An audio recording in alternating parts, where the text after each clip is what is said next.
আসসালামু আলাইকুম। সবাইকে বিসিএস চ্যাম্পিয়নের পক্ষ থেকে শুভেচ্ছা এবং স্বাগতম।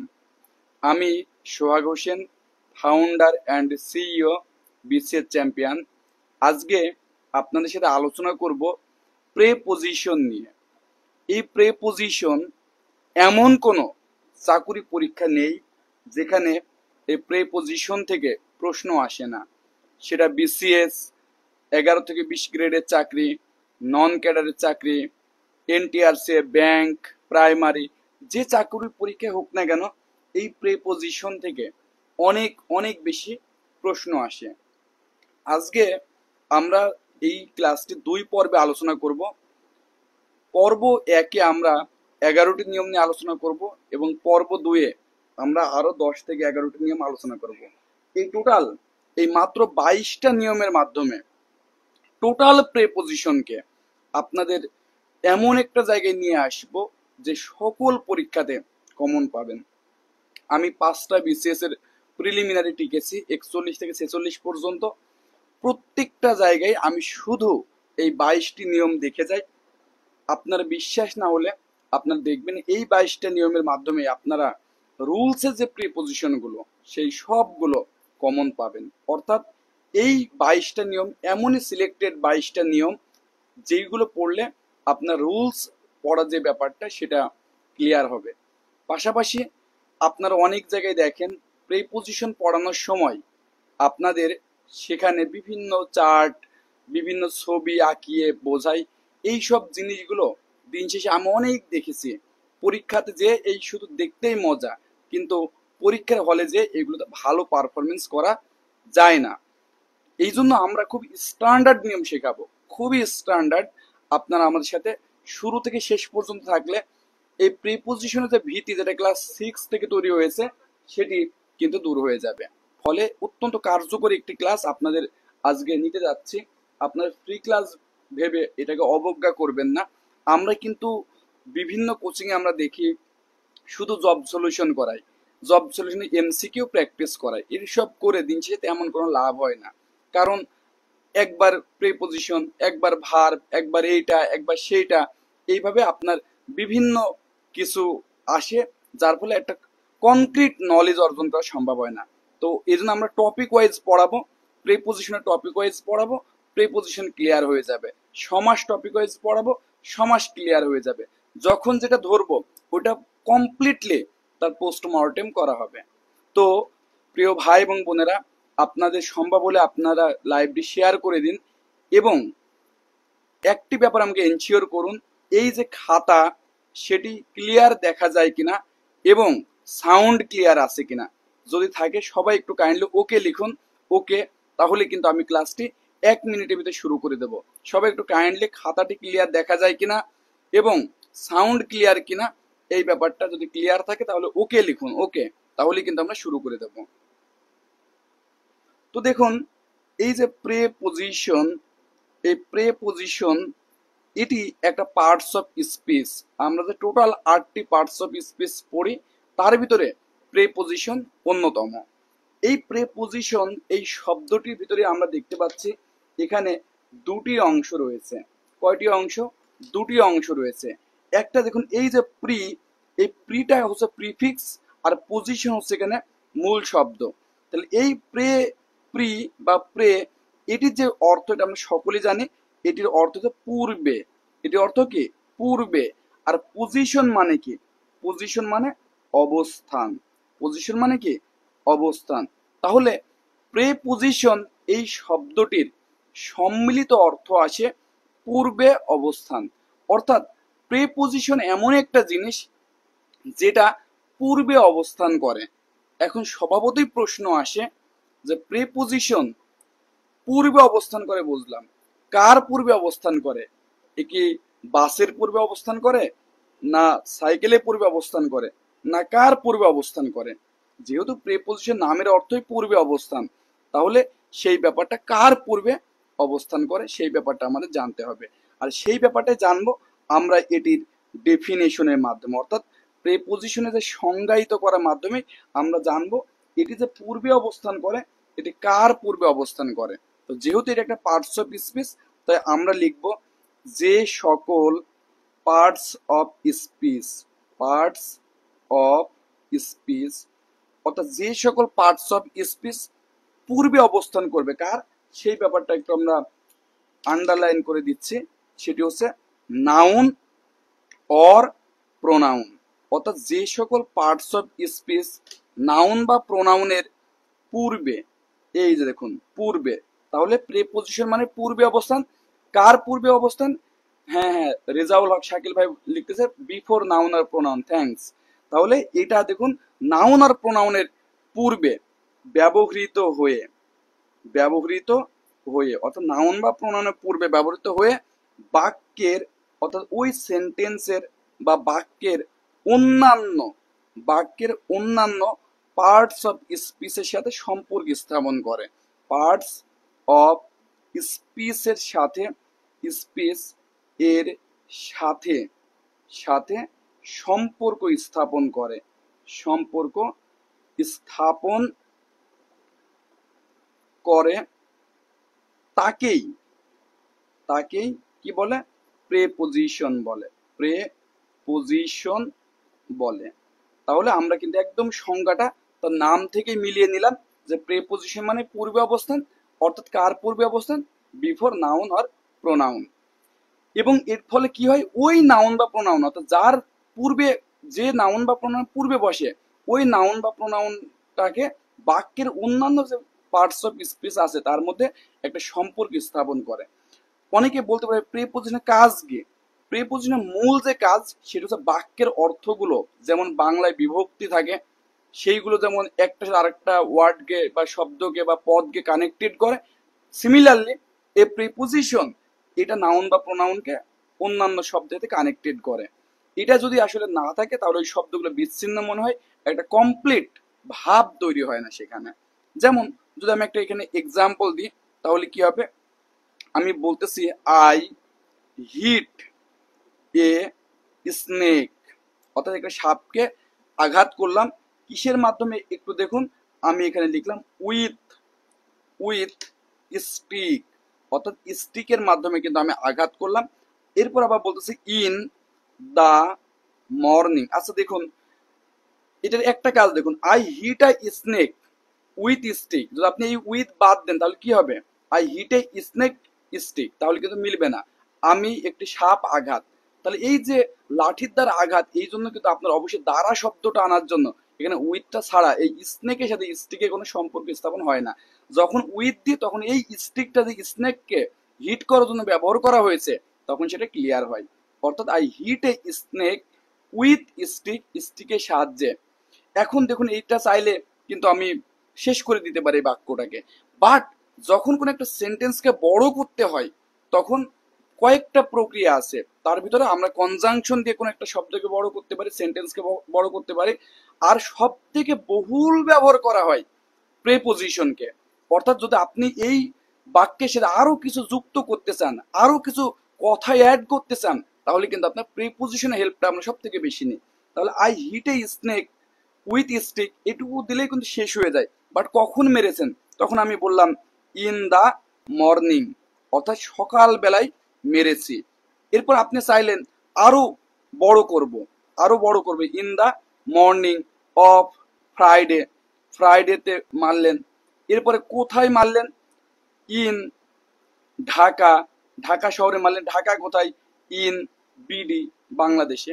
অর্থাৎ দেখুন আমি চাইলে এই স্টিকের পরে যতগুলো শব্দ যুক্ত করেছি, যেমন গ্লু বা আঠা দিয়ে কাগজ যুক্ত করা হয়, ঠিক এমন এই প্রিপোজিশনের মাধ্যমে কিন্তু আমরা একটা একটা করে শব্দ যুক্ত করছি এবং বাক্যটাকে কিন্তু আমি আরো বড় করে একটা ক্লিয়ার একটা মিনিং দেওয়ার চেষ্টা করছি। এভাবেই কিন্তু প্রিপোজিশনরা আমাদের মূলত কাজে লাগে একটা সেন্টেন্সকে বড় করতে এবং নতুন যে শব্দটা যুক্ত করব ওই শব্দগুলোকে, ওই শব্দগুলোকে ওই সেন্টেন্সের সাথে সম্পর্ক করতে। তাহলে একটু দেখুন এই যে স্টিক, এটা নিশ্চয় একটা নাউন, কারণ লাঠির নাম। দেখুন সেই নাউনের পূর্বে কিন্তু প্রেপোজিশন বসেছে ইন দা মর্নিং, এই যে একটা বেলার নাম তার আগে ইন প্রেপোজিশন বসেছে। অফ ফ্রাইডে একটা বারের নাম, তার আগে একটা প্রিপোজিশন বসেছে। ইন ঢাকা একটি শহরের নাম, তার আগে ইন বসেছে।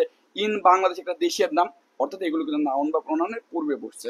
আশা করি এই ব্যাপার নিয়ে আপনাদের কোনো প্রবলেম হবে না।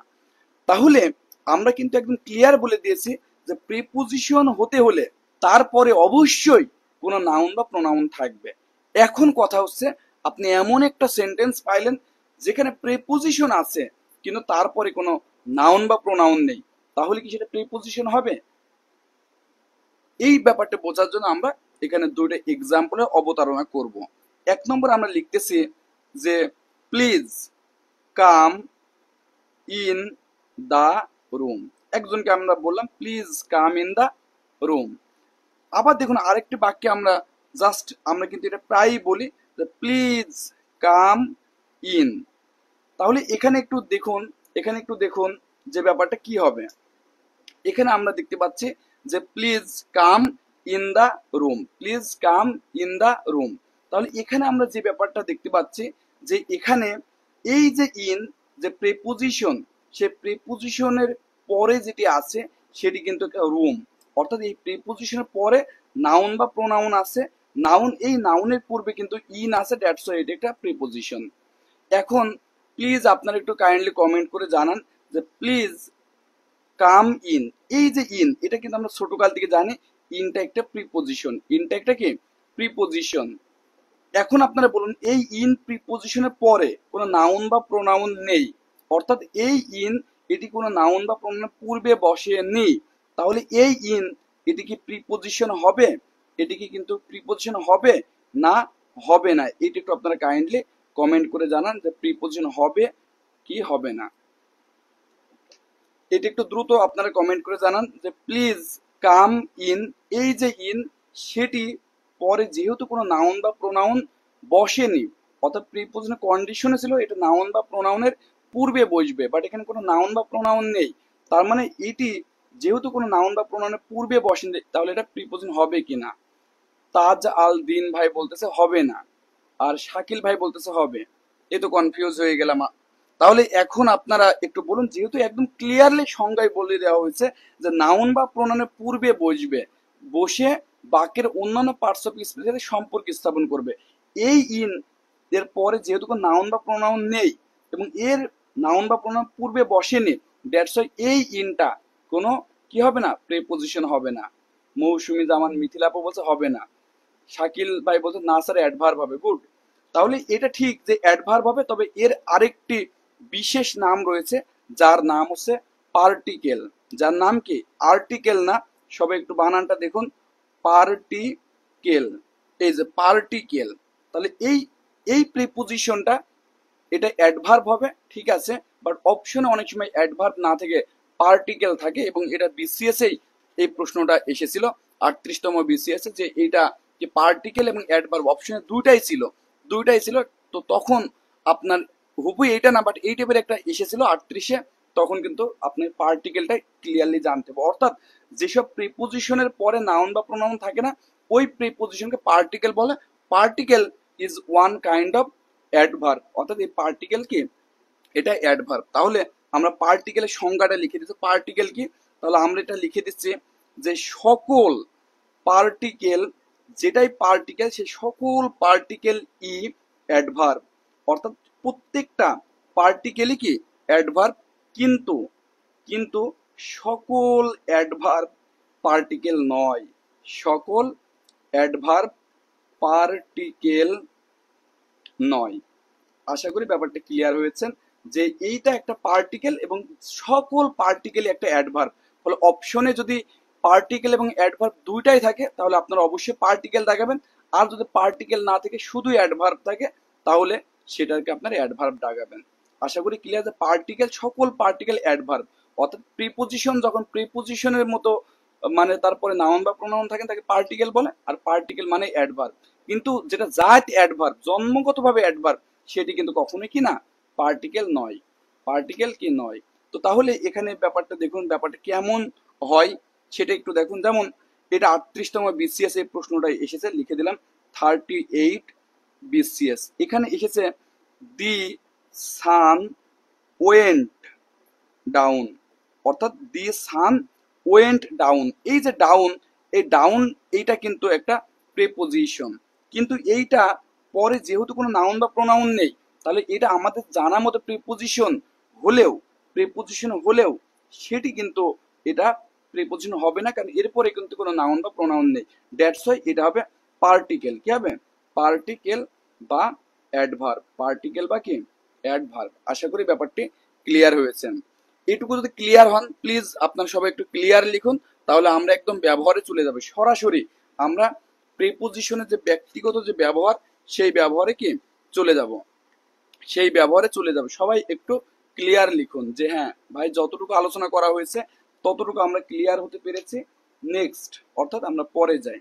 তো তাহলে কিন্তু আমরা ব্যবহারের থেকে আমরা 10টা থেকে 11টা নিয়ম শেখাবো। হ্যাঁ, লাবণী আক্তার আপু, অ্যাডভার্ব, থ্যাংক ইউ। তাহলে এখানে আমরা 1 নম্বর যে রুল, অর্থাৎ রুল 1 লিখবো। রুল 1-এ যে ব্যাপারটি আমরা আলোচনা করব সেটি হচ্ছে খুব দারুণ একটি নিয়ম। এটা হচ্ছে সকাল, এরপরে বিকাল। তাহলে দেখুন, সকাল, বিকাল এবং সন্ধ্যা। তাহলে সকাল, বিকাল এবং কি? এবং সন্ধ্যা। এই তিন বেলা, এই তিন বেলার পূর্বে, পূর্বে কি বসে? ইন ব্যবহৃত হয়। অর্থাৎ 3টা বেলা রয়েছে একদম স্পেসিফিক। একটি হচ্ছে সকাল, একটি হচ্ছে বিকাল, একটি হচ্ছে সন্ধ্যা। সকাল, বিকাল এবং সন্ধ্যা, এই 3 বেলার পূর্বে ইন ব্যবহার করা হয়। যদি আমি সেটার একটা এক্সাম্পল দিই, এক্সাম্পলটা দেখুন। আমরা লিখলাম ইন দা মর্নিং, তাহলে এখানে যেহেতু মর্নিং সকাল বোঝায়, ইন হবে। এরপর হবে ইন দা ইভিনিং, তাহলে এখানেও কিন্তু ইন হবে, যেহেতু ইভিনিং এর কথা বলা হয়েছে। এরপর আমরা বলতেছি ইন দা আফটারনুন, তাহলে এখানে হবে ইন। তাহলে দেখুন, এখানে কিন্তু সকাল, বিকাল এবং সন্ধ্যা আছে, তাই এই 3 বেলার পূর্বে ইন হয়। এইটুকু জানলে আপনি মোটামুটি অ্যান্সার করতে পারবেন। কিন্তু এই বিসিএস পরীক্ষা সহ ভালো চাকরি পরীক্ষাতে স্যাররা এই মর্নিং, ইভিনিং, আফটারনুনে থাকবে, বাট তখন কি হবে না, তখন ইন হবে না। এইভাবে কিন্তু প্রশ্নটা ঘুরিয়ে দেবে। অর্থাৎ স্যাররা কিন্তু খুবই চতুর এবং আপনাকে চেষ্টা করবে বিভিন্ন ভাবে আপনাকে কিভাবে নেগেটিভ মার্কিং এ ফাঁদে ফেলা যায়। তাই এখানে আপনাকে একটা ব্যাপার মনে রাখতে হবে, কিন্তু কথা আছে। কি কথা? নির্দিষ্ট দিন। যদি আপনাকে নির্দিষ্ট দিনের সকাল, নির্দিষ্ট দিনের বিকাল, নির্দিষ্ট দিনের সন্ধ্যা, হ্যাঁ, নির্দিষ্ট দিনে সকাল, বিকাল, সন্ধ্যা বোঝালে, নির্দিষ্ট দিনে সকাল, বিকাল, সন্ধ্যা বোঝালে তাদের পূর্বে অন হয়। কি হয় বলুন? তাদের পূর্বে অন হয়।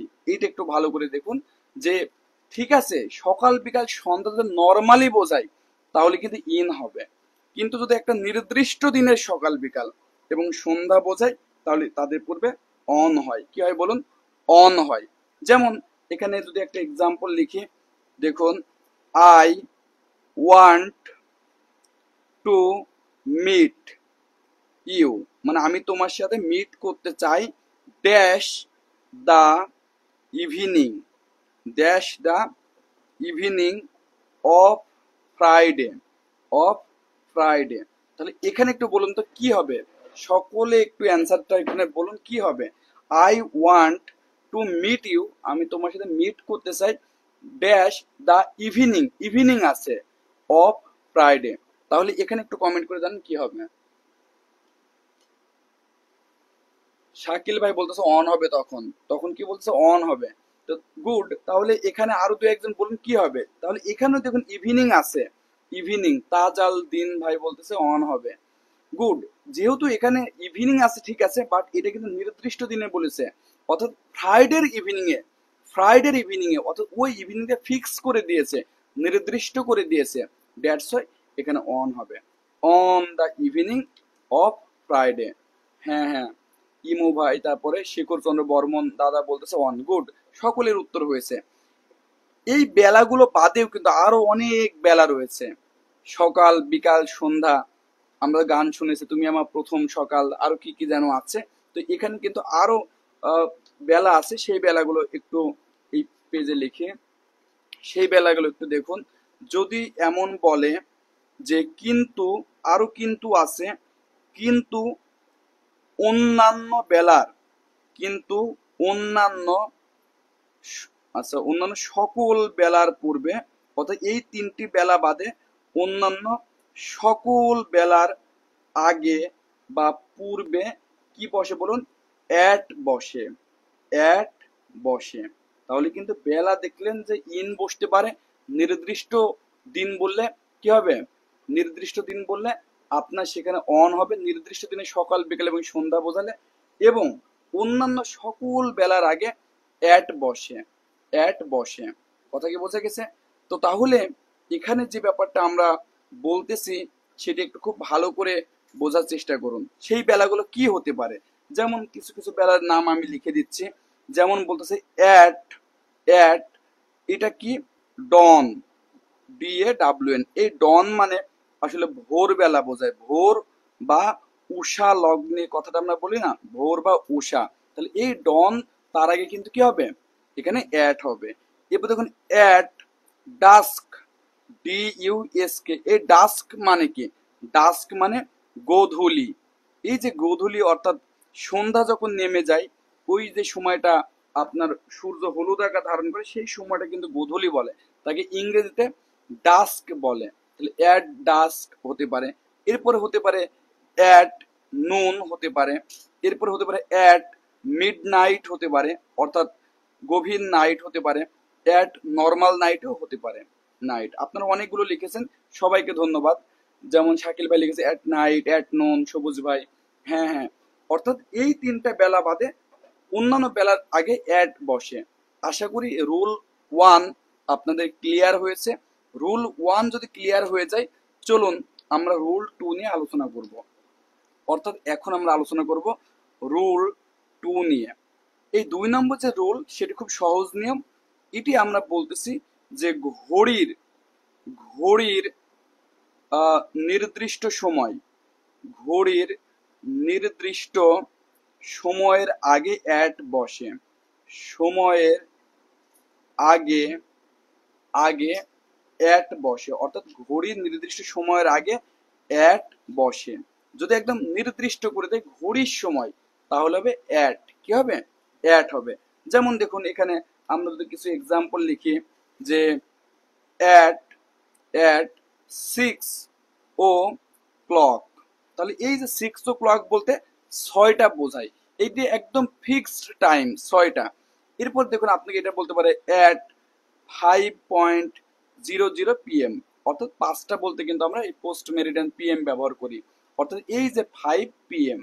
তাহলে এইটা যেহেতু ঘড়ির টাইম বোঝায়, 6 o'clock, 5 PM, এগুলো ঘড়ির সময়কে বোঝায়। এরকম ঘড়ির নির্দিষ্ট সময় বোঝালে তার পূর্বে অ্যাট বসে। এটি সহজ নিয়ম ছিল, ফলে আশা করি এটা নিয়ে কারো কোনো সমস্যা হবে না। এটি যদি হয়ে যায়, তাহলে এখন আমরা আলোচনা করব রুল 03, অর্থাৎ 3 নম্বর রুলটা বেশ গুরুত্বপূর্ণ। জাহিদ হাসান অপূর্ব বলতেছে প্রেপোজিশনে মোট কয়টা রুল পড়তে হবে? আমরা 22টা পড়াবো। হ্যাঁ ভাইয়া, 22টা পড়ালে আপনি কমন পাবেন। আমি BCS পরীক্ষাতে শিওর কমন পাবেন, আমি এইটুকু বলতে পারি। যে এই রুল 03, এটা একটা গুরুত্বপূর্ণ রুল। এইটা নিয়ে BCS এ বেশ কয়েকবার প্রশ্ন আসছে। এইটা একটু স্ট্রাকচারটা দেখুন। যদি ক্রেডিট থাকে তারপরে হবে টু, যদি শেষে অ্যাকাউন্ট থাকে, অর্থাৎ ক্রেডিট টু অ্যাকাউন্ট, সংক্ষেপে আমি ক্যাট মনে রাখি, ক্যাট। অর্থাৎ ক্রেডিট আর অ্যাকাউন্ট থাকলে টি বসবে, টু, অর্থাৎ ক্রেডিট টু অ্যাকাউন্ট। আর এই ক্রেডিটই থাকবে, কিন্তু প্রিপোজিশন হয়ে যাবে উইথ, যদি এরপরে অ্যাকাউন্ট না থেকে মানি থাকে। কি থাকে? মানি থাকে। অর্থাৎ এই জায়গায় ক্রেডিট, দুটাই ক্রেডিট আছে, একবার টু বসে একবার উইথ বসে। টু কখন বসে? যখন এখানে অ্যাকাউন্টের কথা বলা হয়, অ্যাকাউন্ট, ক্রেডিট টু অ্যাকাউন্ট। আর ক্রেডিট উইথ মানি, যদি পরে টাকা থাকে তাহলে সেটা মানি হবে। এক্সাম্পল দিলে ক্লিয়ার হবে। এক্সাম্পলে এখানে আমরা দেখুন লিখতেছি ক্রেডিট টাকা 5,000 অর্থাৎ 5,000। এরপর আমরা বলতে ড্যাশ মাই অ্যাকাউন্ট। অ্যান্সার কি হবে এটা একটু আপনারা বলুন। 1 নম্বর যে এক্সাম্পলটা লিখলাম এটা অ্যান্সার কি হবে? 2 নম্বর সেম জিনিসই এখানে ক্রেডিট থাকবে, credit my account, credit my account dash টাকা, টাকা 5,000। তাহলে এটা একটু আপনারা কমেন্ট করে জানান কি হবে।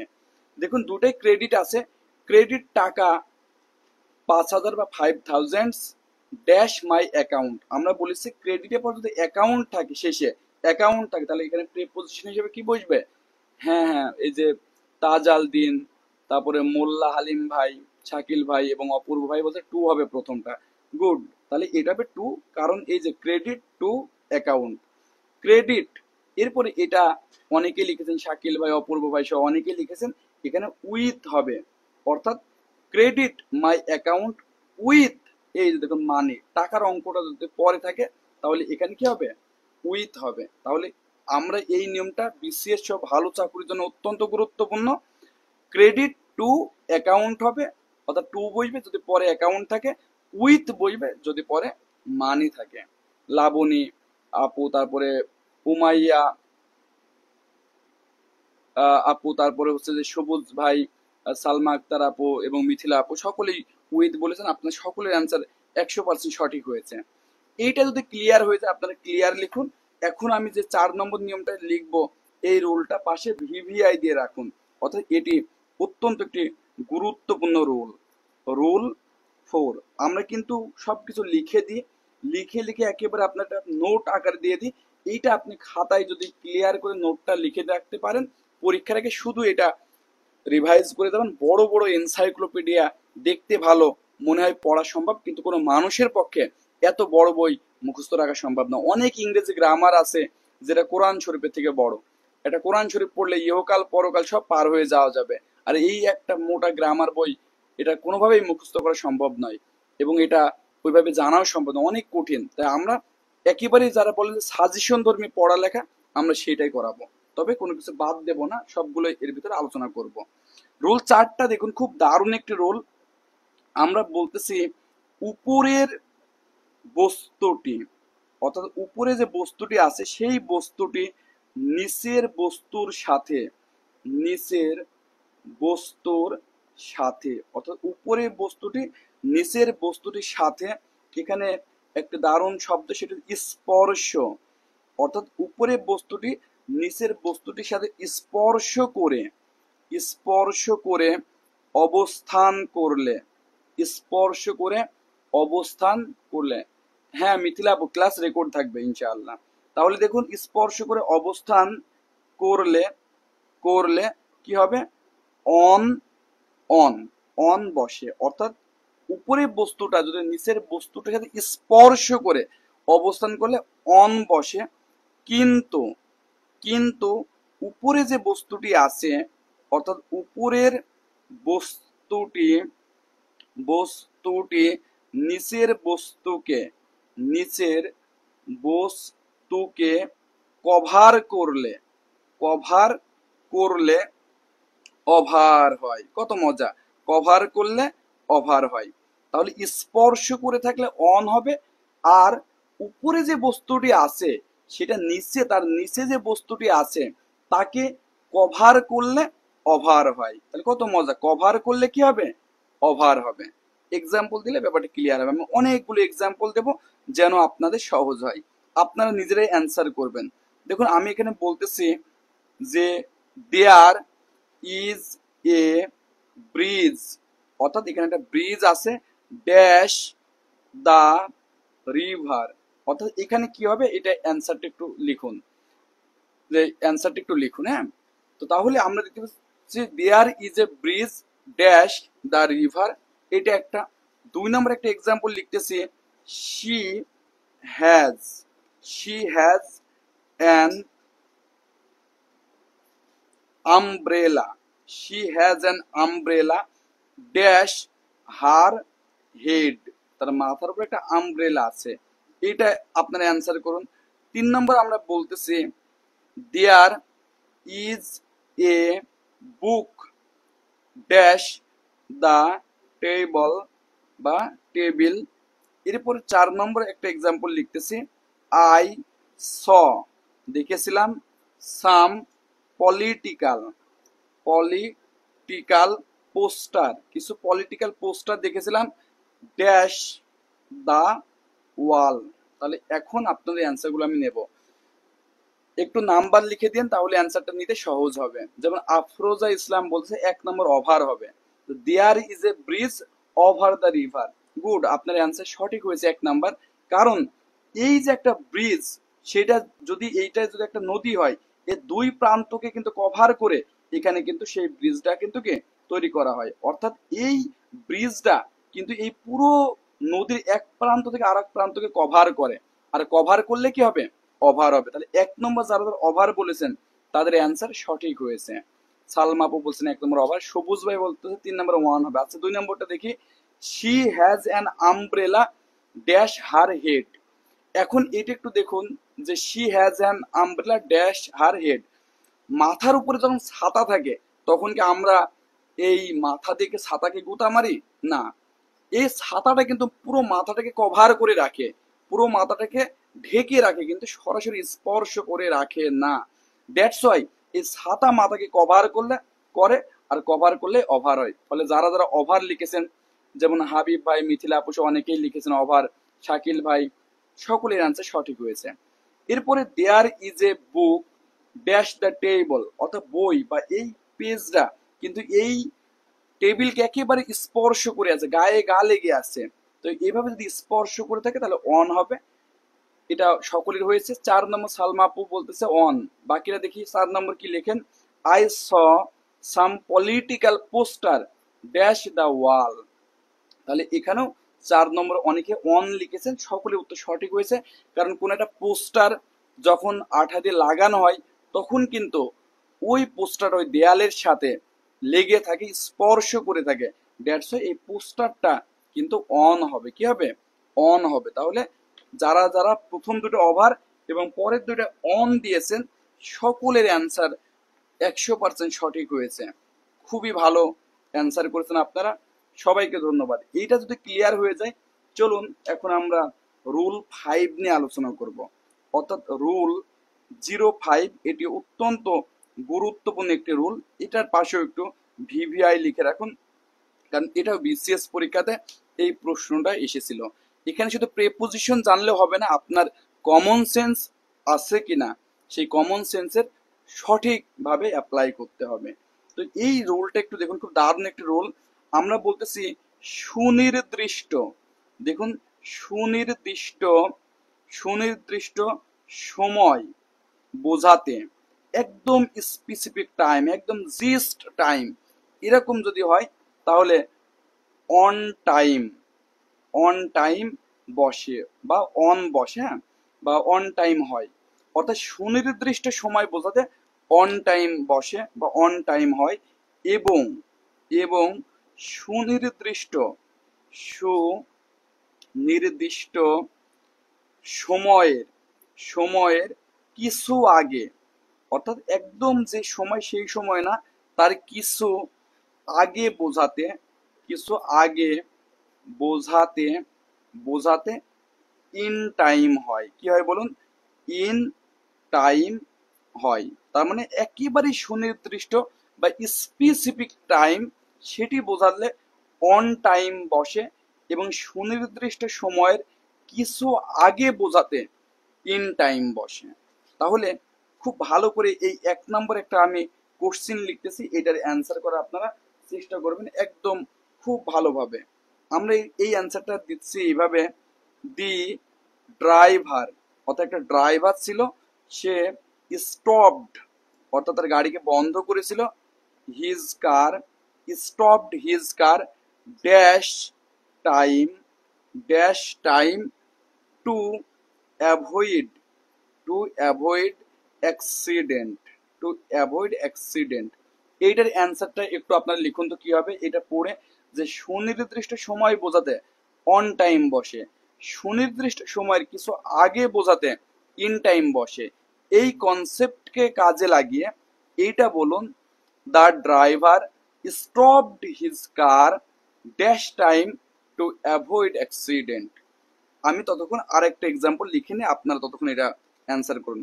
এরপর আমি বলতেছি ইউ শুড, অর্থাৎ তোমার ইউ শুড কাম, তোমার আসা উচিত ড্যাশ টাইম, হ্যাঁ ড্যাশ টাইম, অ্যাজ যেহেতু ইউ আর নট, যেহেতু তুমি নট অ্যালাউড, অর্থাৎ তুমি এখানে আসার জন্য অনুমতি প্রাপ্ত হবে না, to enter, enter before just time, before just time. তাহলে 1 এবং 2 এর অ্যান্সার একটু বলুন। ইন যারা লিখতেছেন এটা কোনটার জন্য লিখতেছেন এটা বুঝতেছি না, এই জন্য আপনারা 1 লিখে ইন বা 1, 2 লিখে ইন বা 1 লিখলে আমি বুঝতাম যে আপনারা কোনটা অ্যান্সার করতেছেন। The driver stopped his car dash time to avoid accident. যেমন সালমা আপু লিখেছে ইন, শাকিল ভাই লিখেছে ইন, ওমর হোসেন ভাই 2 নম্বর লিখেছে ইন, সবুজ ভাই প্রথমটা 1 পরে 10। তো এখানে দেখলাম যে অনেকে অ্যান্সার হয়েছে অনেকে হয়নি। খুব ভালো করে বোঝার চেষ্টা করুন। আফরোজ আপু লিখেছে 1 নম্বর ইন হবে। 1 নম্বর যারা যারা ইন বলেছেন তাদের অ্যান্সারটা সঠিক হয়েছে। কেন? খুব ভালো করে বোঝার চেষ্টা করুন। দ্য ড্রাইভার স্টপড হিজ কার, অর্থাৎ মনে করেন যে এখানে একটা কার আছে আর এখানে একটা কার আছে, এই দুটি কার আছে, হ্যাঁ এই কারটা পিছের কারটাকে ধাক্কা মারে নাই টু অ্যাভয়েড অ্যাক্সিডেন্ট। যদি ধাক্কা মেরে দিত, ব্রেকটা এমন সময় করা হয়েছে যে ধাক্কা মারা একটু আগে, মানে আর একটু হলেই ধাক্কা লেগে যেত, তার মানে ধাক্কা লাগার একটু আগে কিন্তু সে ব্রেক করছে, সে ব্রেক করার কারণে গাড়িটা থেমেছে এবং থামার কারণে সে অ্যাক্সিডেন্টটাকে অ্যাভয়েড করতে পারছে। অর্থাৎ অ্যাক্সিডেন্ট হওয়ার যে সময়, সেই সময় একটু আগে সে কিন্তু গাড়িটা স্টপ করছে। এটা খুবই কৌশলী একটা অ্যান্সার, যেখানে ইন হবে, কারণ ইন মানেই সুনির্দিষ্ট সময়ের কিছু আগে, অর্থাৎ অ্যাক্সিডেন্ট হওয়ার একটু হলেও আগে সে গাড়িটা থামাতে পেরেছে, দ্যাটস ওয়াই সে অ্যাক্সিডেন্টটাকে অ্যাভয়েড করতে পেরেছে। On the other hand you should come, এটা কিন্তু হবে অন টাইম, তোমাকে একদম অন টাইমে আসতে হবে, মানে একদম সুনির্দিষ্ট সময় 10টা বলে 10টাই আসতে হবে। কারণ as you are not allowed to enter, তোমাকে ঢুকতে দেওয়া হবে না বিফোর জাস্ট টাইম, ওই জাস্ট টাইমের আগে তোমাকে ঢুকতে দেওয়া হবে না, ফলে আগে এসে বসে থেকে কোনো লাভ নেই, তোমাকে একেবারে অন টাইমে আসতে হবে, ফলে পরেরটা কিন্তু অন টাইম হবে। হ্যাঁ, যেহেতু আমাকে ওই সময়ের আগে যে আমার লাভ নেই, একদম সময় হলেই ঢুকতে দেবে, ওই সুনির্দিষ্ট সময় বোঝানোর কারণে এখানে অন হবে। আর এখানে যদি অ্যাক্সিডেন্টের যে সময় তার একটু আগে সে গাড়িটা থামিয়ে অ্যাক্সিডেন্টকে অ্যাভয়েড করেছে, দ্যাটস ওয়াই এখানে ইন টাইম হবে। এই ব্যাপারটা ক্লিয়ার কিনা, এই ব্যাপারটা ক্লিয়ার কিনা, এটা একটু ক্লিয়ার হলে সবাই একটু ক্লিয়ার লিখুন, তাহলে কিন্তু আমি পরবর্তী যে রুল, অর্থাৎ রুল 6 এ চলে যাবে। হ্যাঁ, এটা একটু আপনারা কাইন্ডলি দ্রুত কমেন্ট করে জানান এইটুকু ক্লিয়ার কিনা। ক্লিয়ার হয়ে গেলে কিন্তু আমরা রুল 6 এ চলে যাব। রুল 6 অত্যন্ত গুরুত্বপূর্ণ রুল, এখান থেকে কিন্তু 41তম বিসিএস এ প্রশ্ন আসছে, অর্থাৎ 41তম বিসিএস এ আমি এই যে নিয়মগুলো পড়েছিলাম দেখলাম হুবহু এই রুলটা থেকে আমি প্রশ্নটা কমন পেয়ে গেলাম। অর্থাৎ এই যে রুল, সেই রুলটা অত্যন্ত গুরুত্বপূর্ণ। এই রুলটা এমন যে 2 জনের মধ্যে বোঝাতে, 2 জনের মধ্যে বোঝাতে, যদি আপনাকে 2 জনের মধ্যে বোঝায় তাহলে কি হবে, আর যদি বলে 2 জনের অধিক, 2 জনের অধিক বোঝাতে কি হবে, তাহলে 2 জনের মধ্যে বোঝাতে আপনার যেটা হয় তাকে বলে বিটুইন। এই যে টুইন মানে তো আমরা যমজ বুঝি, অর্থাৎ টুইন মানে টু, অর্থাৎ টু হবে 2 জনের মধ্যে বোঝাতে বিটুইন, আর 2 জনের অধিক বোঝাতে অ্যামাং হবে। কি হবে? অ্যামাং। তাহলে যদি 2 জনের মধ্যে বোঝাতে বিটুইন হয় এবং 2 জনের অধিক বোঝাতে অ্যামাং হয়, কি হয়? অ্যামাং হয়। এইটু কমন একটা কথা, এটা আমরা সকলেই জানি, কিন্তু বিসিএস বা অন্যান্য পরীক্ষাতে হুবহু এই কনসেপ্টটা যে জানে তারও উত্তরটা ভুল হওয়ার সম্ভাবনা আছে, কারণ তারা এখানে একটা কিন্তু আছে, সেই কিন্তুটা যারা জানবে না তারা কিন্তু পরীক্ষাতে আবার ভুল করতে পারে। এই জন্য আপনাকে যে কাজটা করতে হবে, এই কিন্তুটাও জেনে নিতে হবে। কিন্তু পারস্পরিক সম্পর্ক, অর্থাৎ পরস্পরের যে সম্পর্ক, সেই সম্পর্কে আমরা কি বলি? যদি দেখেন যে পারস্পরিক সম্পর্ক বোঝায়, সম্পর্ক, এবং যদি আপনার ভৌগোলিক অবস্থান বোঝায়, অর্থাৎ ভৌগোলিক অবস্থান, তাহলে পারস্পরিক সম্পর্ক এবং ভৌগোলিক অবস্থান, ভৌগোলিক অবস্থান বোঝালে, এটা বোঝালে অনেকের মধ্যেও বিটুইন হয়, অনেকের মধ্যেও, মধ্যেও কি বসে, বিটুইন, বিটুইন বসে, অর্থাৎ অনেকের মধ্যেও কি বসে, বিটুইন বসে। খুব ভালো করে এটা বোঝার চেষ্টা করুন। কিন্তু পারস্পরিক সম্পর্ক এবং ভৌগোলিক অবস্থান বোঝালে অনেকের মধ্যে বোঝাতে তাহলে অনেকের মধ্যেও কি বসে বলুন, এই যে বিটুইন বসে, বিটুইন বসে। তো তাহলে এখানে কিছু এক্সাম্পল দেখে নি কি কি সেই ব্যাপারগুলো। এই এক্সাম্পলগুলো আপনারা একটু সকলে দেখুন এক্সাম্পলটা। এক্সাম্পল 1 নম্বর যে এক্সাম্পল সেটা হচ্ছে দা সিটি, অর্থাৎ এই শহর লাইজ, এই শহরটি লাইজ ড্যাশ 5 কান্ট্রিজ, অর্থাৎ আপনারা এই অ্যান্সারটা অবশ্যই করবেন। এখানে অ্যান্সারটা কি হবে, the city lies dash 5 countries. 2 নম্বরে আমি আরেকটা লিখলাম যে সার্ক, আমাদের যে প্রতিষ্ঠান সার্ক, সেটা একটা ট্রিটি, ইজ এ ট্রিটি, ট্রিটি মানে চুক্তি, SAARC is a treaty dash 8 dash 8 countries, অর্থাৎ সার্ক কিন্তু 8টা দেশের মধ্যে একটি চুক্তি। এরপর 3 নম্বর আমি একটা এক্সাম্পল দিচ্ছি, উই শেয়ার্ড, অর্থাৎ শেয়ার করেছিলাম, আ পিজা, অর্থাৎ পিজা খেতে যে শেয়ার করেছিলাম, ড্যাশ আওয়ার সেলভস, অর্থাৎ আমাদের মধ্যে কিন্তু সেটি শেয়ার করেছিলাম। তাহলে এইটা একটু আপনার সকলেই নাম্বার সহ লিখে বলুন 1 নম্বরটা কি হবে, the city lies dash 5 countries. তাহলে এখানে 1 নম্বরে আফরোজা আপু, তাজাল দিন ভাই, এরা কিন্তু বলতেছে বিটুইন হবে। তো যারা যারা বিটুইন বলেছেন 1 নম্বরে, তাদের অ্যান্সারটি কিন্তু হয়েছে। কারণ দেখুন, কারণ দেখুন এই যে এখানে 5টা দেশ বললে কি হবে, এই সিটির যে অবস্থান সেটি কিন্তু একটা ভৌগোলিক অবস্থান, এটা যেহেতু একটা ভৌগোলিক অবস্থান বোঝাইতেছে, তাই 5টা হলেও অর্থাৎ 2-এর বেশি হলেও এখানে কি হবে, এখানে আপনার বিটুইন হবে। পরেরটা একটু দেখুন, সার্ক ইজ এ ট্রিটি, অর্থাৎ এটাও কিন্তু, হ্যাঁ হ্যাঁ আরিফ ভাই সেটা বলতেছে যে 2-এর বেশি হলেও বিটুইন বসতে পারে, গুড। তো এই যে সার্ক ইজ এ ট্রিটি, এটা একটা চুক্তি ড্যাশ 8 কান্ট্রিজ। এই সার্কের চুক্তিটা কেন করা হয়, পারস্পরিক সম্পর্ক, আমরা এক দেশ আরেক দেশকে হেল্প করব, এক দেশ আরেক দেশের থেকে ব্যবসা বাণিজ্য করব। এখানে কিন্তু এই প্রত্যেকটা দেশের মধ্যে একটা পারস্পরিক সম্পর্ক বোঝায়, ফলে এখানেও কিন্তু আপনার বিটুইন হবে, কি হবে বলুন, বিটুইন হবে, কারণ এখানে কিন্তু পারস্পরিক সম্পর্ক বুঝিয়েছে, তাই 8টা দেশ হলো এখানে বিটুইন হবে। আবার দেখুন, we shared a pizza dash our self, একটা পিজা সাধারণত কিন্তু এই টাইপের গোল টাইপের হয়, এরপরে এইগুলো কিন্তু অনেকগুলো এইভাবে খণ্ড করা হয়, এরপরে আপনারা এই 1 জন 2 জন, এই 3 জন 4 জন 5 জন 6 জন মিলে মনে করেন পিজাটা খেলেন। তার মানে যখন আপনি একটা পিজা শেয়ার করে খাচ্ছেন, দেখুন তখন কিন্তু তাদের ভিতরে পারস্পরিক সম্পর্ক বিরাজ করে। এটা অনেকে অ্যামাং লিখতেছেন, বাট আমার জানা মতে, মানে আমার যে ধারণা মতে এখানেও বিটুইন হবে। তো আপনারা যারা অ্যামাং বলতেছেন সেটা বলতে পারেন, কিন্তু মানে আমি যে কনসেপ্ট থেকে এটা দিয়েছি যে একটা পিজা যখন আমরা শেয়ার করে খাচ্ছি, তখন কিন্তু আমরা নিজেদের মধ্যে পরস্পরের মধ্যে ওই একটা পিজাই কিন্তু অনেকগুলো খণ্ড করে ভাগ করে নিচ্ছে।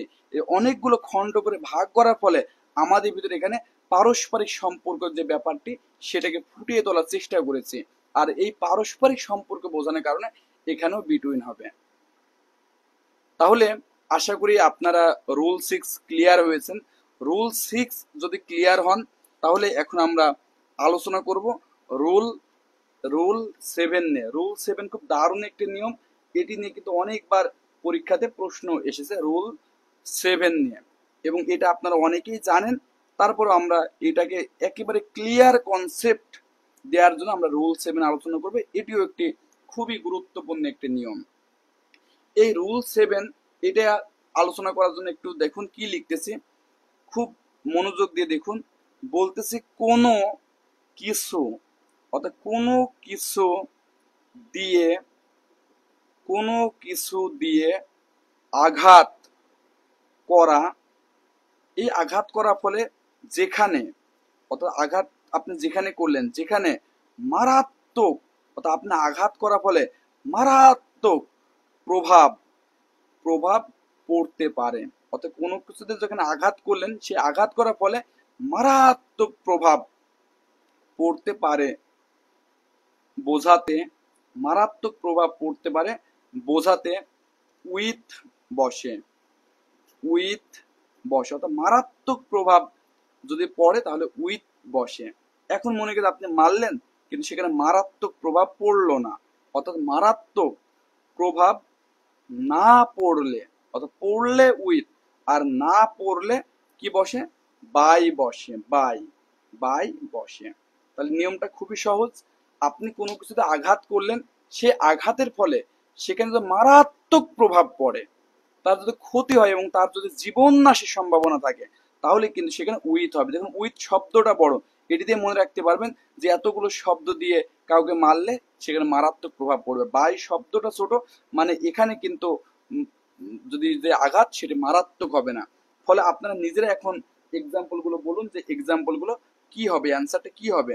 আমি বলতেছি আই হিট করলাম এ স্নেক, একটা সাপকে হিট করলাম, ড্যাশ স্টিক, অর্থাৎ স্টিক দিয়ে একটা সাপকে যদি আপনি হিট করেন তাহলে প্রভাবটা কেমন হবে সেটা বুঝে অ্যান্সার করেন। 2 নম্বরটা আমরা বলতেছি I hit an elephant, I hit an elephant, ওই এলিফ্যান্টকে কিন্তু আমি আঘাত করতেছি স্টিক দিয়ে, সেক্ষেত্রে কি হবে। 3 নম্বরটা বলতেছি, এটা অনেকবার পরীক্ষাতে আসছে, 3 নম্বর এক্সাম্পলটা আই ফাইনালি কিল্ড, অর্থাৎ আপনি ফাইনালি কিল্ড করে ফেললেন আ ফ্লাইকে, একটা মাছিকে, dash rolled up, rolled up মানে একটা পেপারকে মুড়িয়ে আপনি একটা মাছিকে আঘাত করলেন, নিউজ পেপার। ক্লিয়ার? তো তাহলে এইগুলো কি হবে সেটা অ্যান্সারটা একটু বলুন, একটু নাম্বার লিখে লিখে দিন, তাহলে আমার জন্য বোঝা সহজ হবে যে আপনি কোনটার অ্যান্সার করছেন। তাহলে এখানে আমরা দেখতে পাচ্ছি I hit a snake with stick.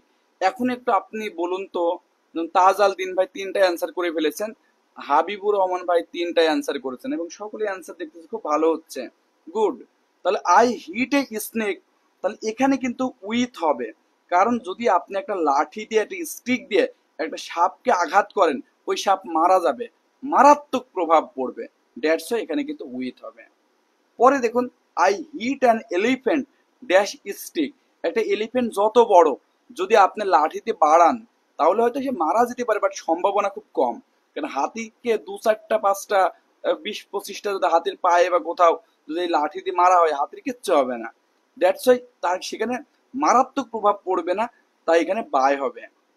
আর দেখুন I finally killed a fly dash rolled up news paper, অর্থাৎ কোনো একটা জিনিসকে আপনি যদি এভাবে একটা রোল্ড আপ নিউজ পেপার দিয়ে যদি আপনি আঘাত করেন তাহলে কিন্তু হবে।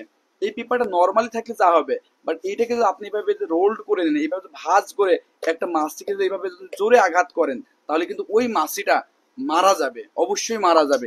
এই রোল্ড আপ নিউজ পেপার থাকার ফলে আপনি জাস্ট দেখবেন এই আঘাতের ফলে সেটা মারা যাবে কিনা বা মারাত্মক প্রভাব পড়বে কিনা।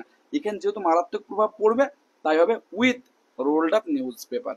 ফলে এই বহুল কনফিউশনে এই প্রশ্নটি কিন্তু আমরা এরই মাঝে ক্লিয়ার করে ফেললাম, ফলে আশা করি এটি নিয়ে আপনাদের আর কোনো সমস্যা হবে না।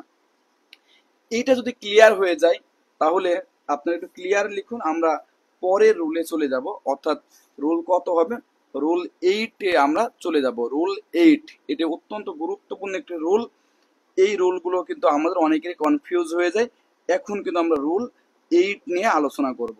রুল 8, রুল 8টা কি দেখুন, এই যে উপরের যে বস্তু এটা নিয়ে আমরা একটা আলোচনা করেছিলাম যে অন এবং ওভার নিয়ে। ওভারে আরো কিছু নিয়ম আছে, দেখুন উপরের বস্তুটি নিচের বস্তুটির উপর দিয়ে, নিচের বস্তুটির নিচের বস্তুটির উপর দিয়ে গতিশীল হলে, অর্থাৎ নিচের বস্তুটির উপর দিয়ে যদি গতিশীল হয় গতিশীল হলে ওভার হবে। গতিশীল হলে কি হবে? ওভার হবে। অর্থাৎ আপনার উপরে যে বস্তুটি আছে সেটা সেটা না, লাবণী আপু আজকে 11টা করাবে, আর এটার পর আবার আগামীকাল ক্লাস নেব, কারণ একদিনে 2 ঘন্টা ক্লাস হলে অনেকে মনোযোগ হারিয়ে ফেলে। তাহলে উপরের বস্তুটি নিচের বস্তুটি উপর দিয়ে গতিশীল হলে ওভার হবে। তাহলে গতিশীল বলতে কি বোঝাইতেছি, এক্সাম্পলের মাধ্যমে দেখব যে গতিশীল বলতে কি বোঝায়। তাহলে এক্সাম্পলটা একটু দেখুন। আমরা লিখতেছি এ বার্ড, অর্থাৎ একটা পাখি, ইজ ফ্লাইং। এই যে দেখুন, ফ্লাইং মানে সে কিন্তু গতিশীল অবস্থায় আছে, dash our head, our head. তার মানে এই যে ব্যাপারটা দেখুন, উপরের বস্তু অর্থাৎ যে বার্ড বা পাখিটি, নিচের বস্তু মানে আমি আছি আমার মাথার উপর দিয়ে, গতিশীল আছে কারণ ফ্লাইং আছে, বা পাখিটা উড়তেছে। তো তাহলে যেমন শাকিল ভাই লিখে the plane flew over our head, good, খুবই ভালো। উপরে চলে গেলে, আরেক ভাই বলতো উপরে চলে গেলে ওভার, চলে না গেলে অ্যাভাব। হ্যাঁ হ্যাঁ, আমরা অ্যাভাবের নিয়মে দেখাবো ভাইয়া, থ্যাংক ইউ।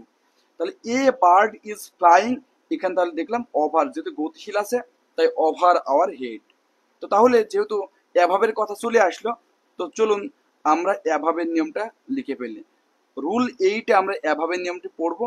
এই ব্যাপারটির ক্ষেত্রে কিছু কিছু কন্ডিশন আছে, যেমন খুবই স্পেসিফিক ভাবে যদি বলি, দূরত্ব অনেক বেশি, দেখুন দূরত্ব অনেক বেশি হলে, দূরত্ব অনেক বেশি হলে এবং এবং স্থিতিশীল থাকলে, এবং স্থিতিশীল থাকলে, অর্থাৎ দূরত্ব বেশি হবে এবং স্থিতিশীল থাকলে, থাকলে অ্যাভাব হবে। স্থিতিশীল থাকলে কি হবে?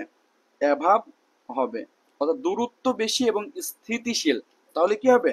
অ্যাভাব হবে। তাহলে এখানকার একটি এক্সাম্পল যদি আমরা লিখি, তাহলে হবে দা স্কাই। যেমন স্কাই বা আকাশ, এটি কিন্তু, হ্যাঁ হ্যাঁ মাহবুব ভাই, কভার করলে ওভার হয়।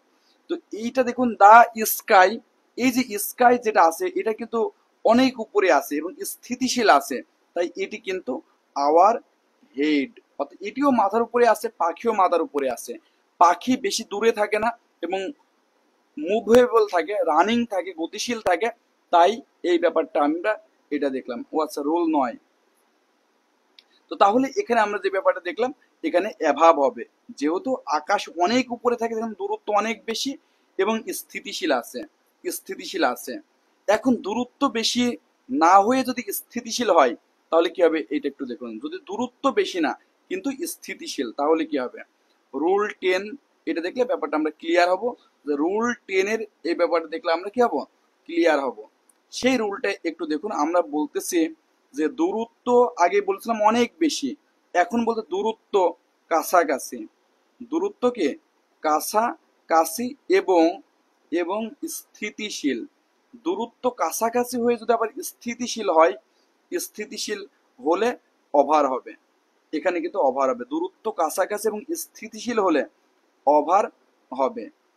এটা এক্সাম্পলের উপর ডিপেন্ড করবে। এক্সাম্পলটা একটু দেখুন, কেমন এক্সাম্পলে আমরা কথা বলতেছি। এখানে একটা এক্সাম্পল সাপোজ আমরা লিখলাম যে the fan is dash our head.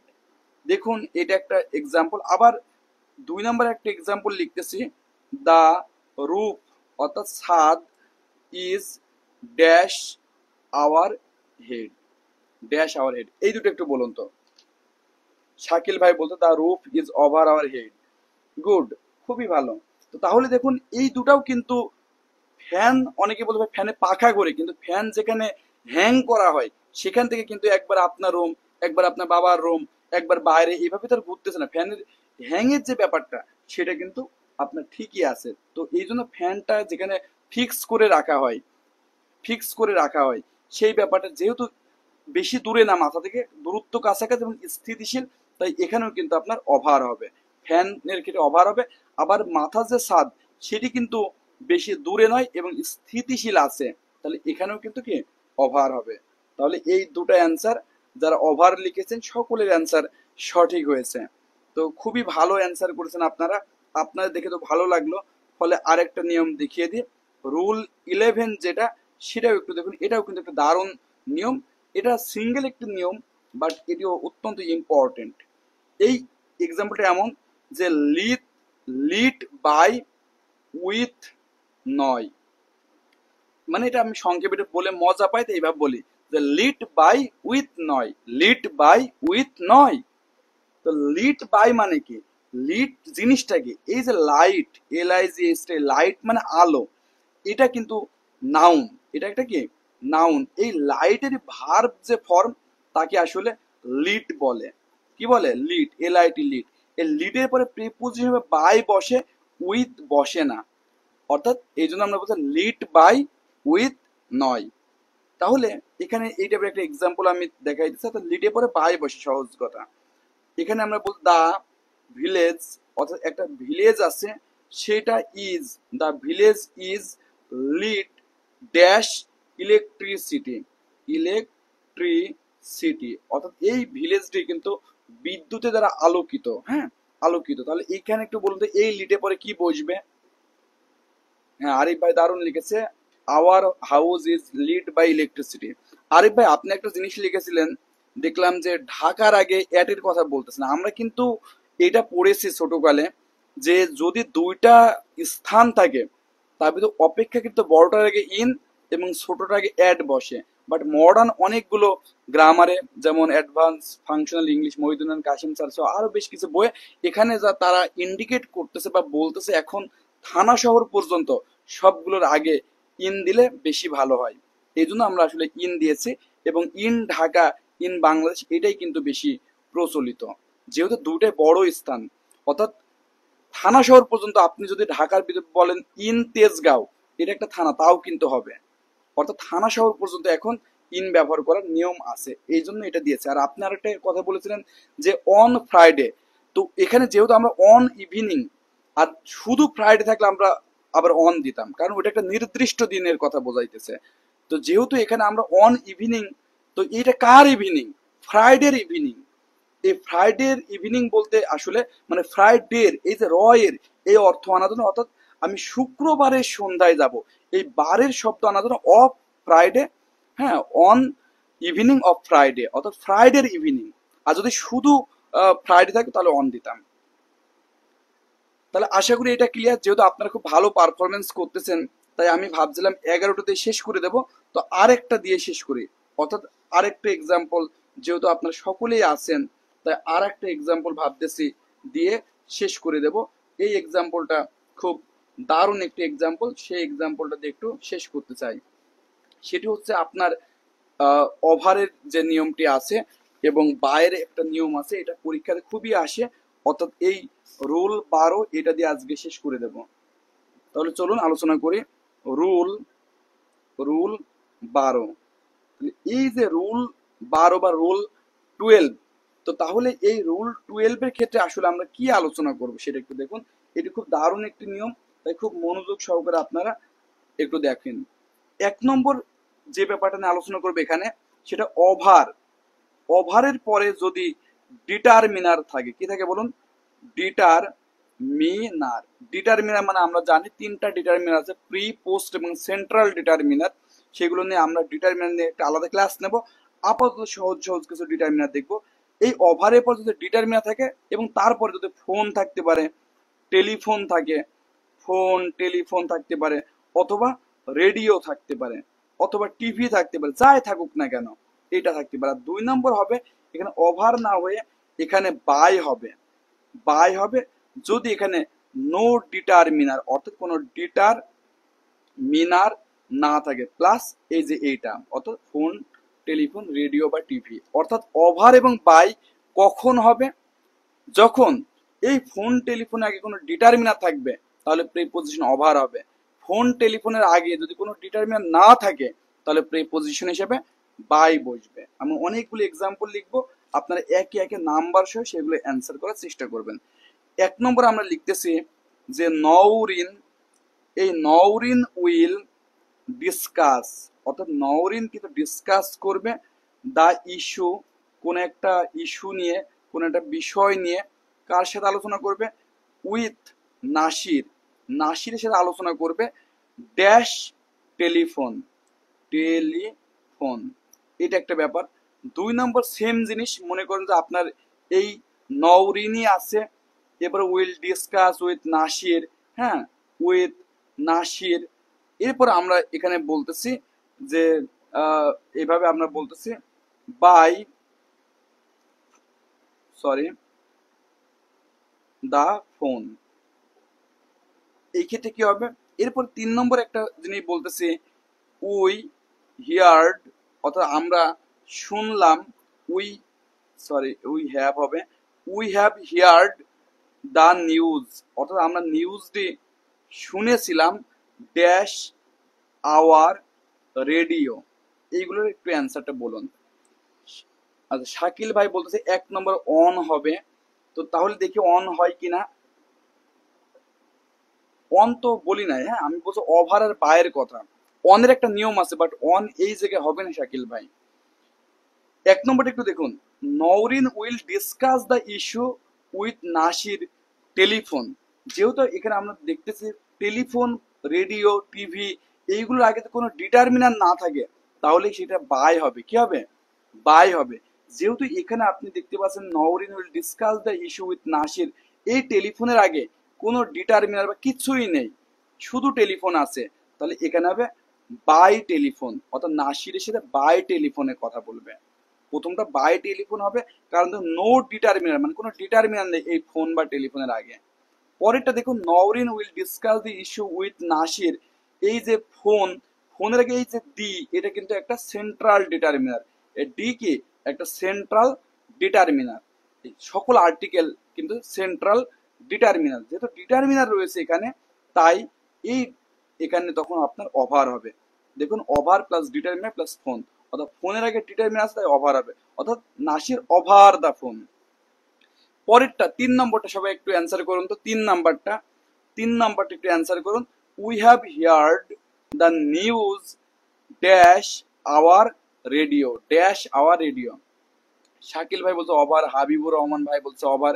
সকলের অ্যান্সার হয়েছে গুড, কারণ এই যে রেডিও যেটা আছে, এই আওয়ার কিন্তু একটা পসেসিভ, আর যে কোনো পসেসিভ সেটা কিন্তু একটা ডিটারমিনার, সেটা একটা কি? ডিটারমিনার। যেহেতু এই আওয়ার এটা একটা ডিটারমিনার, এটা একটা পসেসিভ, এবং পসেসিভ যেগুলো রয়েছে সেগুলো কিন্তু কি? ডিটারমিনার। আর্টিকেল, পসেসিভ, এগুলো কিন্তু সবই ডিটারমিনার। দ্যাটস ওয়াই এইটা যেহেতু ডিটারমিনার আছে, তাই এটা ওভার হবে। তো যারা যারা এটাতে ওভার বলেছেন তাদের অ্যান্সার সঠিক হয়েছে, কারণ এই আওয়ার এটি কিন্তু একটা কি? ডিটারমিনার। আওয়ার একটা ডিটারমিনার। তবে এর বাইরেও একটা কথা আছে, এইগুলো জানার পরে স্যাররা তো চালাক, স্যাররা মনে করেন যে আপনার আরো জানার লেভেল চেক করবে এবং আপনাকে বিপাকে ফেলার চেষ্টা করবে।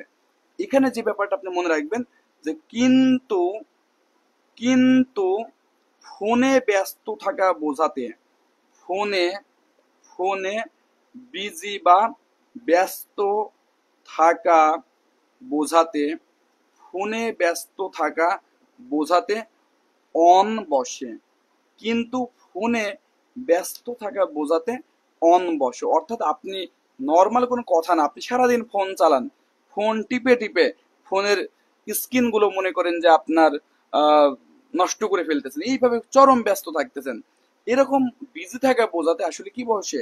অন বসে। যেমন আমরা নিজেরা টিপি এটা কোনো ব্যাপার না, কিন্তু যদি আপনার ছোট বোন বা ছোট ভাই টেপে তাহলে কিন্তু খুব গায়ে লাগে। তাই বলতেছে মাই ইয়ঙ্গার সিস্টার, অর্থাৎ আমার যে ছোট বোন ইজ অন ফোন, অথবা যদি থাকে ইজ দা ফোন, শুধু ফোন অথবা দা ফোন, যেটাই থাকুক না কেন, ডিটারমিনার যুক্ত ফোনও থাকতে পারে, নর্মাল ফোনও থাকতে পারে। এই ক্ষেত্রে কি হবে সেটা একটু বলুন। যে মাই ইয়ঙ্গার সিস্টার, এখান থেকে কথা বলতেছে না, আগের গুলো কিন্তু ডিসকাস করতেছিল, কথা বলতেছিল। আপনার ছোট বোন is by phone, is over phone, এটা কিন্তু এমন না, কারণ সে কিন্তু ফোনে কথা বলতেছে না, বাট সে ফোন নিয়ে পড়ে থাকে, সারাক্ষণ ফোনে ব্যস্ত থাকে, ফোনে চ্যাট করে, ফোনে কথা বা যাই করুক না কেন, ফোন নিয়ে পড়ে থাকা। এই জন্য অনেকে বাবা মা বলে কি রে ভাই সারাদিন ফোনের উপর পড়ে আসিস, এই যে ফোনের উপরে পড়ে আছেন, মানে আপনি ফোন নিয়ে ব্যস্ত আছেন। দ্যাটস ওয়াই এখানে কি হবে? অন হবে। কি হবে? অন হবে। তাহলে আশা করি এই ব্যাপারটা আপনাদের ক্লিয়ার হয়েছে। তো যারা আজকে ক্লাসটি করলেন তারা কেমন লেগেছে একটু জানাবেন। যদি ভালো লাগে তাহলে আমরা আরো 10টি বা 12টি নিয়ম আগামী পর্ব 2তে আলোচনা করব। করে এই প্রিপোজিশনের একটা ক্লিয়ার কনসেপ্ট আপনাদের মাধ্যমে দেওয়ার চেষ্টা করব। এবং এখন থেকে আমাদের পেজে প্রতিদিন রাত 9:30টায় সকল সাবজেক্ট, ম্যাথ, তারপরে আপনার ইংরেজি, বাংলা, গ্রামার, সাহিত্য, মানসিক দক্ষতা, ভূগোল, তারপর জিকে, এই সমস্ত ব্যাপার নিয়ে কিন্তু আমরা নিয়মিত আলোচনা করব। কারণ সামনে বিসিএস, নিবন্ধন, প্রাইমারি সবগুলো সার্কুলার হবে এবং অনেক পরীক্ষা হবে। যদি আপনারা আমাদের ইন্সপায়ার করেন যে ভালো লাগছে, তাহলে অবশ্যই কন্টিনিউ করব। যদিও আমরা স্মার্ট বোর্ড বা এইগুলোতে ক্লাস নিচ্ছি না, তারপর আমি মনে করি যে কন্টেন্টটাই আসল, আমি কি বলতেছি কি শেখাইতেছি, এর জন্য আসলে অনেক জাঁকজমকপূর্ণ এনভায়রনমেন্টের দরকার নেই। আর আমি খাতা কলম বা বোর্ডে লিখতে পছন্দ করি এ কারণেই, কারণ এই যে এইটা এখন আমি ছবি তুলে পেজে দিয়ে দিতে পারবো। আরেকটি ব্যাপার সেটি হচ্ছে, অনেকে আছে যে বোর্ডে সব লেখা থাকলে অনেকে ভাবে, যেমন আমরা যখন ইউনিভার্সিটিতে ক্লাস করছি, সারা প্রজেক্টর দেখে পড়াইলে মনে হতো সারা দেখে দেখে পড়াইতেছে, অর্থাৎ ওইটা অত গায়ে লাগতো না। এবং আমি যেহেতু লিখতেছি, আপনি চাইলে আমার সাথে সাথে নোট করে ফেলতে পারতেছেন। এজন্য আমরা খাতা কলম এবং বোর্ড এই দুটাই চেষ্টা করবে ইউজ করার। আগামী ক্লাস যদি আপনারা বলেন, তাহলে এই প্রিপোজিশন পার্ট 2 আগামীকালই হবে। হ্যাঁ, এটা শেষ করে দিই, শেষ করে অন্য একটা টপিকসে ঢুকে বা অন্য সাবজেক্টে ঢুকে, না হলে এটা আবার মানে অগোছালো হয়ে যাবে। ফলে আগামীকাল রাত 9:30টায় এই বাকি 10টা আমার কাছে আছে, আমি আরো বই অ্যানালাইসিস করে আরো দু একটা নিয়ম দিয়ে আরো বাকি 12 থেকে 13টা নিয়ম দিয়ে আগামীকাল আমরা প্রি পজিশনের একটা ক্লিন শট দেওয়ার চেষ্টা করব। যারা আমাদের সাথে ছিলেন সকলের প্রতি অশেষ কৃতজ্ঞতা জ্ঞাপন করে আজকের ক্লাসটি এখানে শেষ করছি। আল্লাহ হাফেজ, সবাইকে অনেক ধন্যবাদ।